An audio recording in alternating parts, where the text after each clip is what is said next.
Hi friends, ఇది blue heaven అండి. బ్లూ హెవెన్లో బ్లాక్ కాజల్ అండ్ ఐలైనర్. ఇది వచ్చి 36 hours స్టే ఉంటుందంట. చూద్దాం. దీన్ని ఇలా పెన్ టైప్లో ఉంది.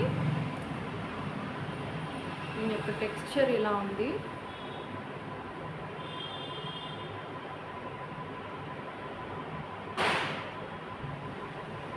చూసారా?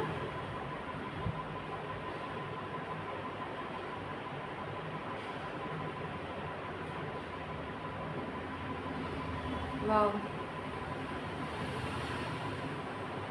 అసలు పోవట్లేదు. బాగుంది, లాంగ్ లాస్టింగ్ కూడా ఉన్నట్టుంది. దీని కాస్ట్ వచ్చి 140 రూపీస్ అన్నమాట. మన బడ్జెట్లో వస్తుంది. మీరు కూడా ట్రై చేయండి. Minimum budget.